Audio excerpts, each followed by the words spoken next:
You know, when George Orwell wrote the book 1984, most people took it as a cautionary tale. Some of our friends on the left took it as an instruction manual. And literally, we've seen this administration try to stand up a ministry of truth.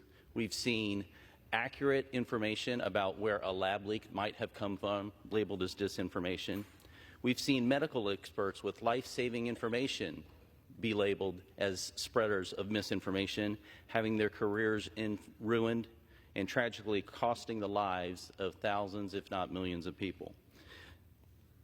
Let's talk about Russian information for a moment. The Hunter laptop was labeled as Russian information. We had a dossier that was paid for by the DNC labeled as Russian information. And so all this has been on the backs of the taxpayer. The U.S. taxpayer having to fund not only the demise of their own country, but having their First Amendment rights squelched by the government that's meant to serve them. And so that's not enough, apparently, for our friends on the left. They want to export that on the backs of the U.S. taxpayer to the people around the world. And so this is how this works. Right now, the State Department is funding a misinformation tracking group called the Global Disinformation Index.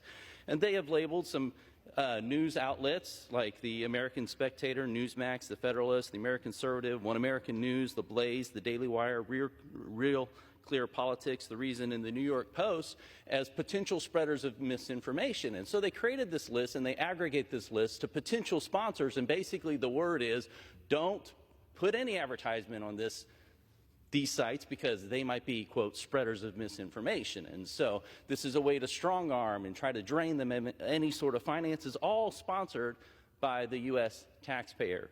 This is unconscionable. And of course, the understanding stick is kind of like, you know, if you're a business who maybe sponsors one of these things, you know, we might lean heavily on you when it comes to government grants or, you know, when it comes to enforcing regulatory burdens and all these kind of things. This is not how things are supposed to work in a free society, in a government of the people, by the people, for the people. We need to stop this nonsense, and we certainly shouldn't be exporting it across the world on the backs of the U.S. taxpayer. And I reserve. Gentleman reserves. The gentlewoman is recognized. Thank you, Mr. Chair. Let me just say that private media companies acting in their own business interests and in understood interests of public health in the midst of global pandemics, as well as our democracy and its maintained, are going to do what they think is best for their bottom line. That's what drives them. And as for Orwellian cries by my colleagues on the right, that's absolutely ludicrous that you would be concerned with that.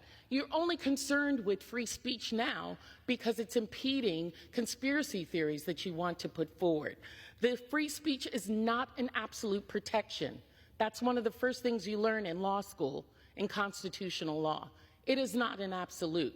It is not an absolute when it's going against the American people and our democracy, and when it is malicious speech. Additionally, we are not saying that people cannot say these words. We're saying that where the information comes from and how it is used, our federal government should be allowed to be able to track that, be able to use experts for it. The gentleman is recognized. I'd remind my colleague to direct her comments to the chair, and also a reminder that our Constitution understands that those rights are a gift from God, not a grant from government. And I yield 2 minutes to my friend, the colleague from Georgia, Mr. Clyde.